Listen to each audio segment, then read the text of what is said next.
It's All Things Considered. I'm Dave Lawrence, and that's a new song from the Rembrandts. How Far Would You Go from their recently released album Via Satellite. The core of the band is Danny Wilde and Phil Solem. They were the group that did the theme song to the TV show Friends, one of the biggest sitcoms of all time, which is celebrating its 25th anniversary of launching this month. And that theme song, I'll Be There For You, a #1 song for 8 weeks and topping multiple radio formats, has a fascinating story we'll hear about as we welcome Rembrandts guitarist and vocalist Danny Wilde now.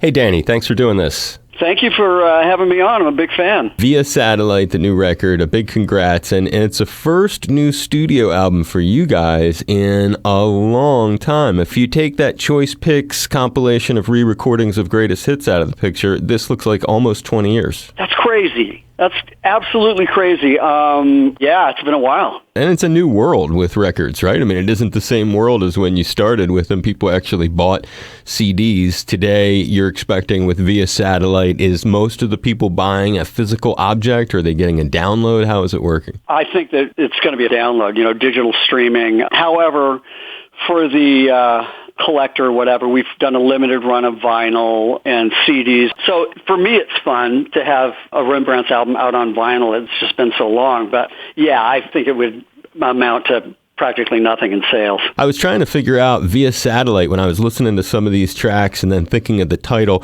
What's the album name refer to? It's a lyrical lift from the song Traveling From Home. That song, that's Phil's genius. It's him kind of relating to how people have millions of friends, but they don't actually ever see them physically. We all sit with a computer on our lap talking, but we're just really disconnected. So that's part of the song. And then to me, it reminded me of how Phil and I make records from afar. I mean, he lives in Nashville. Up until 2 years ago, he lived in Minneapolis. I'm in LA.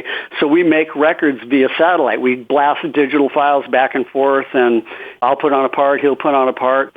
So that's a good idea for a title for the record. You guys have a knack for writing these really hooky-driven songs. Before your connection to the Friends TV show, you guys did have a huge hit in 1990.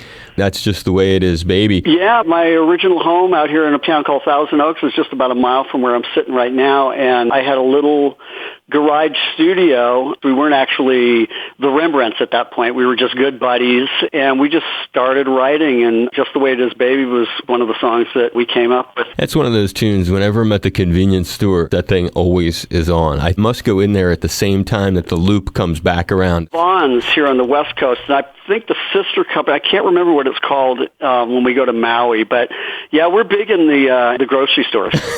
I think we should do like a grocery store tour. And the big song, and it's 25 years ago, this month that Friends started? Yeah. Your biggest tune, I'll Be There For You. It's got a fascinating story. I was hoping you could talk about its origins and how it began, both the writing of it and how you even got the chance to get it as the theme song for Friends and the impact of that radio station in Lebanon, Tennessee, looping the original.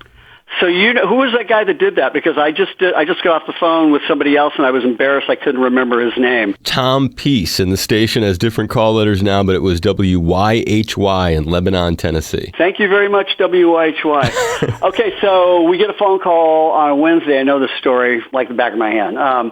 From our manager, Kevin Bright, the creator of the Friends show, is a Rembrandts fan and would be interested in co-writing a song for a TV show that he was working on. And we said, well, sure. So the next day, which is a Thursday, we got together with Michael Skloff, the music director, out at my studio in Thousand Oaks, and we bunged out the idea. He had basically the first verse, the chorus, all the lyrics. Phil came up with the riff, and that was it. And Saturday, we went into a studio in Van Nuys and cut the 42-second version, which was for the show. That's all he needed. And then the show's a hit, and the DJ at WY, blah, blah, blah, whatever it was. YHY. Thank you. Thank you. He recorded it off the TV and looped it a couple of times and started playing it. The requests were going crazy for it, apparently, and then it started to go viral, other radio stations all over the United States.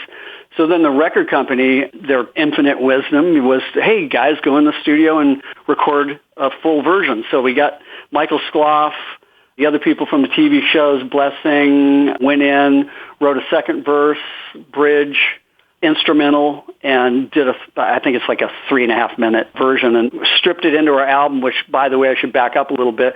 It was already in the can. It was scheduled for release, I think, about 6 weeks from the time that we had actually gone in and recorded the Friends TV version. So we stopped the presses, stripped in the long version as a hidden track at the end of the album, and it just blew up. The original edit was not going to be on the record, though. That 42-second thing wasn't going to be on that album, was it? Exactly, yeah. So the song didn't exist as a public release? No. Then the show debuts, the show is running. This gentleman at the radio station watches the show, says, I like this tune, I'm going to record it, loop it, play it on the air.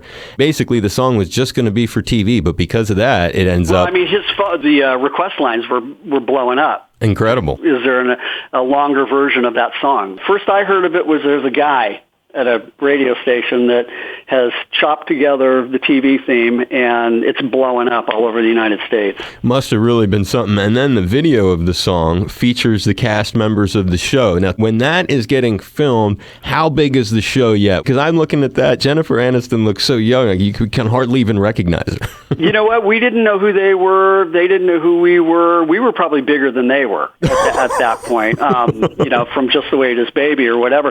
But it was obvious that something was happening because we had to reschedule the shoot 2 or 3 times because Schwimmer couldn't make it or something. So there was already some star stuff going on. But by the time we got there, I should also mention that there was a whole script, something with a fish. People had lines and, acting and all that crap. And it just basically went out the window, and we just had a free-for-all. So that was kind of what you see in that video. So they had an idea for it, and then they just blew out the idea. Yeah, I felt bad for the director. Yeah, it was just, we all met in a hotel room on the eve of the shoot. It's like, okay, this is all good, and everything went out the window the following day. Were they nice, aloof? What were they like as people? Oh, no, they were great kids. Yeah, and good hang. And over the years, again, we're flashing in Rembrandts, and it's a big month for them because 25th anniversary of the show Friends happening now, and of course, their song, a big part of that. Have there been reunion events over the years where you ever got to interact with those folks again or been part of the Friends franchise? Oh, yeah. I mean, the ending of the show, the grand finale, whatever you call it, they had a big party in Hollywood, and we performed with Sheryl Crow at it. And then on the 20th anniversary, they did this Central Perk pop-up in Manhattan. For 2 weekends, they recreated the set of the Central Perk, and we were sort of a central part of the entertainment. And then they're doing that again for the 25th anniversary. We've been asked to do one, I think, in L.A. It's getting bigger. They're doing one in L.A., New York, I think Chicago, San Francisco, and we're going to be a part of that. We actually became really good friends with James Michael, the guy who plays Gunther, and so we hang out all the time now. As a result of doing the shows? Yeah, doing the pop-ups. I was going to ask that, if any relationships developed from it, and obviously one has there. You're also doing... I haven't been invited out to Jen's house in Malibu yet, so... You're still waiting for that one. Never got to know her. I'm not really waiting. I hear you. You wrote and performed the theme song, I read, for a Chinese version of Friends. Oh my God! How did you know that? So here's how that happens. You have a guy who's called a music supervisor, and I also have a company called Dog Walk Music, and it's a jingle company, and I do a lot of commercial work, and that is how that ended up in the Chinese thing. It wasn't really written for it. It was a piece of music that was written prior, and they liked the way it sounded. But I guess it was a Friends sort of knockoff thing, which maybe that's how I got the gig. Like, the guy from the Rembrandts. Right. Trying to get a little piece of the original success. Who can blame them, right? It's been a thrill to talk to you today. It's Danny Wilde. You too, Dave. Via Satellite's the new record, Rembrandts, and it's out now, and they're celebrating 25 years since their huge placement as the theme song for one of the biggest TV shows of all time, Friends. And we got to hear the remarkable story of how they made that one. I'll be there for you. Hope you had fun today. I appreciate this, man. I did, Dave. Thanks so much. No one told you life was gonna be this way.